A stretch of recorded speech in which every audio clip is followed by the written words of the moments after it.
Imagine standing on a hillside. Wind moves through the grass. The Sea of Galilee shimmers below. Hundreds of people gather on the slope. Farmers, fishermen, tax collectors, mothers holding children, old men leaning on walking sticks, and a teacher sits down. In the ancient Jewish world, sitting was the posture of authority. The crowd goes quiet. Then he begins to speak. What follows becomes one of the most powerful speeches in human history. This is the Sermon on the Mount, found in the Gospel of Matthew, chapters 5 through 7. More than 2,000 years later, people are still studying these words, still debating them, still being changed by them. Matthew begins with a simple line. When Jesus saw the crowds, he went up on a mountainside and sat down. The mountain matters. In the Hebrew scriptures, mountains are where God speaks. Moses received the commandments on a mountain. Elijah heard the voice of God on a mountain. And now Jesus climbs a mountain and begins to teach with an authority unlike anything people had heard before. Again and again he says, "You have heard it said, but I say to you." That shocked people. No rabbi spoke like that. Then the sermon opens with the Beatitudes. Blessed are the poor in spirit, for theirs is the kingdom of heaven. The Roman world valued power, wealth, and status. Jesus begins by blessing the humble, the people who know they are empty. Blessed are those who mourn, for they shall be comforted. Jesus does not treat grief as weakness. He treats it as something holy.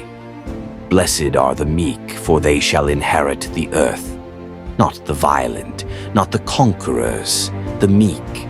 Blessed are those who hunger and thirst for righteousness. Not people casually interested in goodness, people desperate for it. Then Jesus says, "You are the salt of the earth.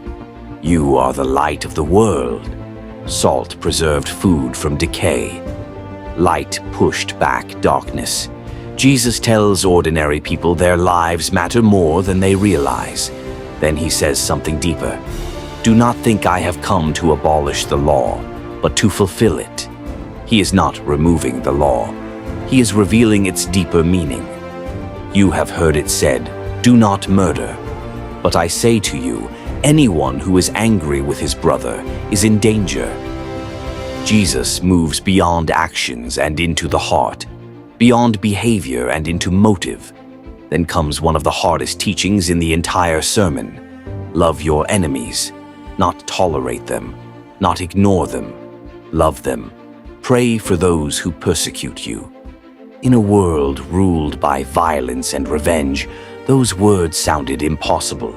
But Jesus says, if you love only those who love you, what reward is there in that? Then he turns to prayer, giving, and fasting, and each time he says the same thing.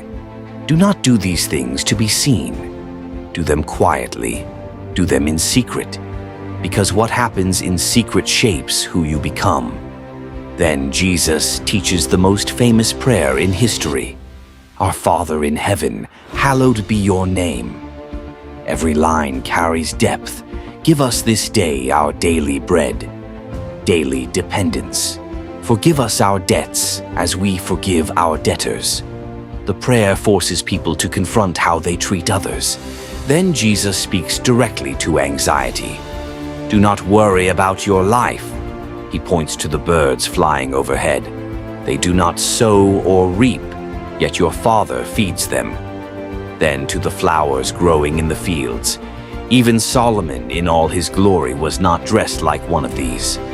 Jesus asks a question people still struggle with today. Can worrying add a single hour to your life? Then another line that still echoes across centuries. Seek first the kingdom of God. Chapter 7 opens with another famous teaching. Do not judge. Then Jesus paints a vivid image. A man with a wooden plank in his own eye, trying to remove a speck from someone else's eye. The message is simple. Deal with your own blindness before condemning others. Then comes the golden rule. Do to others what you would have them do to you. One sentence. Simple enough for a child to understand, difficult enough to challenge every person alive. Finally, Jesus ends with a warning.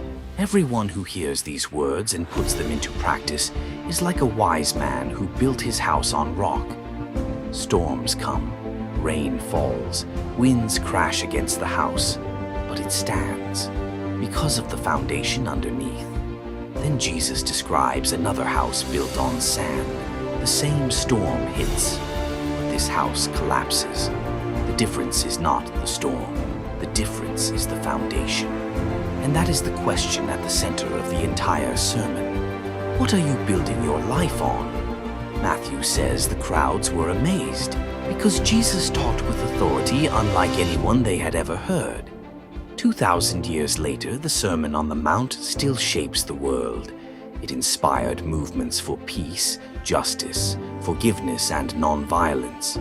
But more than that, it continues to reach ordinary people in moments of fear, grief, and uncertainty. Because these words were never meant only for kings or scholars. They were spoken to the poor in spirit, to the grieving, to the weary, to the searching. You are the salt of the earth. You are the light of the world. Love your enemies. Do not worry about tomorrow. Seek first the kingdom. Build on the rock. 2,000 years ago, a teacher sat on a hillside in Galilee and spoke words the world still struggles to live by. And maybe that is why they still matter today.